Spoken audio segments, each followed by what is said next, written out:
Hello everyone. कल एक student से मेरी बात हुई तो उसने बोला कि मैम उस टॉपिक पे वीडियो बनाइए जहाँ पे जब हम किसी रिएक्शन के कंसंट्रेशन में चेंज करते हैं, रिएक्टेंट की कंसंट्रेशन को चेंज करते हैं तो रेट भी कुछ कुछ चेंज हो जाता है। तो आज की वीडियो में वैसे ही कुछ PYQs हम लोग डिस्कस करने वाले हैं। Let's have a look. First question is for the reaction A plus 2B gives C plus D, the rate law is given by. तो ये रेट लॉ बहुत इंपॉर्टेंट होता है जो कि गिवन है R is equal to K concentration of A into concentration of B raise to the power 2। The concentration of A is kept constant while that of B is doubled. The rate of the reaction will be, double हो जाएगा, half हो जाएगा, it will not change या quadruple. तो ऐसे questions में आपको क्या करना है, जो ओरिजिनल रेट है उसे मान लेना है R1। तो यहाँ पे दे ही रखा है उन्होंने दिस वे, ठीक, इसको क्या मान लेते हैं इक्वेशन नंबर 1। अब हम नया रेट फाइंड करेंगे R2 जहां पे चेंजेस अप्लाई कर देंगे। उन्होंने क्या करने को बोला, the concentration of A is kept constant, यानी कि A में तो हमने कोई चेंज नहीं किया, while that of B is doubled. तो जहां पर B है वहां इसको डबल कर देना है, rest of the things will be same.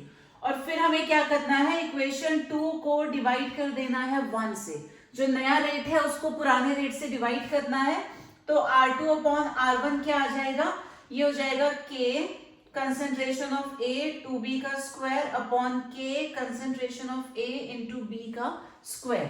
यहां से K कैंसिल आउट हो गया, A कैंसिल आउट हो गया, तो R2 अपॉन R1 हो जाएगा। इसको सिंप्लीफाई करेंगे तो 2 का square 4 into b square upon में हमारे पास है कंसेंट्रेशन ऑफ बी स्क्वायर, ये फिर से कैंसिल आउट हो गया, यानी कि R2 is equal to 4 times of R1।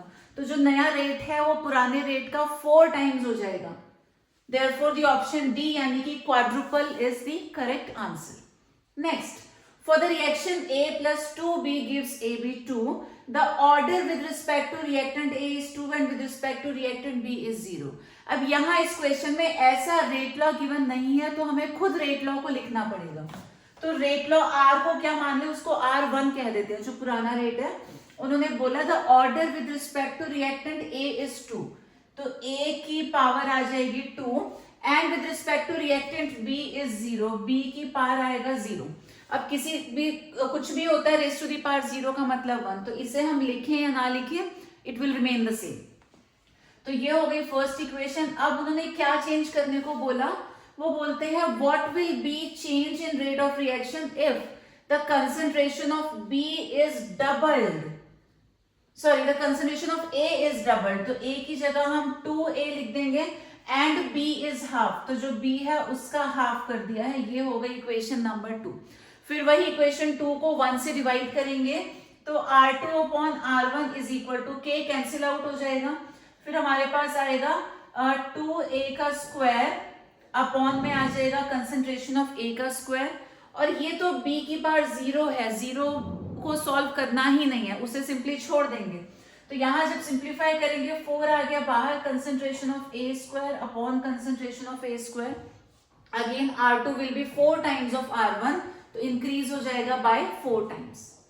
एक और सिमिलर क्वेश्चन है यहाँ पर, a reaction is of second order with respect to a reactant. तो यहाँ पर वो बोलते हैं कि जो रिएक्शन है it is second order with respect to a reactant. Reactant क्या है हमें नहीं पता, हमने उसको A मान लिया, आप चाहो तो R लिख सकते हो रिएक्टेंट, ठीक है। तो R is equal to K concentration of A की power 2। How is its rate affected if the concentration of the reactant is double. पहले पार्ट में वो कहते हैं कि कंसेंट्रेशन को हम डबल कर दें, तो लेट इट बी इक्वेशन 1, ये हो गया R1। R2 में क्या करना है, इसकी कंसेंट्रेशन को डबल कर देना है, तो A की जगह पे हम लिखेंगे 2A। अब इसे सिंप्लीफाई करते हैं, equation 2 divided by equation 1, K cancel out हो जाएगा, तो ये आ गया 2A का स्क्वायर अपॉन A का स्क्वायर, ये हो जाएगा 4A का square upon concentration of A square. Again the answer is 4 times. तो जो नया रेट है वो क्या हो जाएगा, it will become 4 times the original rate. उसके बाद वो बोलता है कि concentration is reduce to half. तो यहाँ पर पुराना जो रेट था वो था KA का स्क्वायर, अब वो क्या बोलते हैं, A की कंसेंट्रेशन को हमने हाफ कर दिया, तो it will be written as concentration of A by 2। इसे जब हम सॉल्व करेंगे इक्वेशन 1 को 2 से डिवाइड करेंगे, again K will cancel out, हमें मिलेगा A square concentration of A square upon 4 upon में आ जाएगा कंसेंट्रेशन ऑफ ए स्क्वायर, तो ए स्क्वायर से ए स्क्वायर कैंसिल हो गया, आंसर निकलेगा 1 अपॉन 4। तो जो ओरिजिनल रेट है that will be equal to 1 upon 4 times. तो this way we have to solve these kind of questions. Let us discuss one more question. A reaction is of first order in reactant A and of second order in reactant B। तो सबसे पहले हमें rate law लिखना पड़ेगा, तो R is equal to, उन्होंने बोला first order in A, तो A की पावर 1 हो जाएगा, and second order in reactant B, तो B की पावर हो जाएगा 2। How is the rate of this reaction affected when, तो इसे R1 मान लेते हैं, फर्स्ट पार्ट के हिसाब से R2 क्या हो जाएगा, वो कहते हैं the concentration of B alone is increase to 3 times. A में हमें कोई चेंज नहीं करना, लेकिन जो B है उसकी कंसेंट्रेशन 3 टाइम्स हो जाएगी।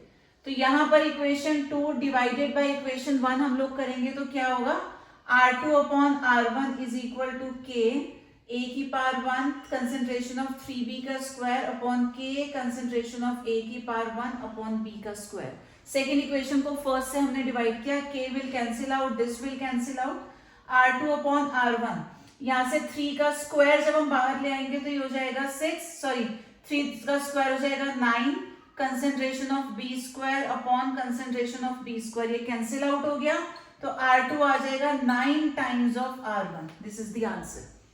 उसके बाद फिर से वो सेकंड पार्ट में क्या बोलते हैं, the concentration of A as well as B are double, दोनों को डबल कर दिया, तो पुराना रेट तो वही रहेगा A K concentration of A की पावर 1 B की पावर 2। अब वो नए रेट में क्या बोलते हैं, दोनों की कंसेंट्रेशन को हमने डबल किया है, तो A की जगह लिखेंगे 2A और B की जगह लिखेंगे 2B। Again equation 2 will be divided by equation 1, तो R2 upon R1 is equal to K 2A की पावर 1 2B का square upon K concentration of A की पावर 1 B का स्क्वायर, ये कैंसिल आउट हो गया, तो R2 अपॉन R1 कितना आ गया, 2 concentration of A upon concentration of A, यहाँ 2 स्क्वायर 4 बाहर आ जाएगा, concentration of B upon concentration of B, ये कैंसिल आउट हो गया, तो R2 अपॉन R1 आ गया 4 इंटू 2 8, तो R2 is equal to 8 times of R1. This is the final answer.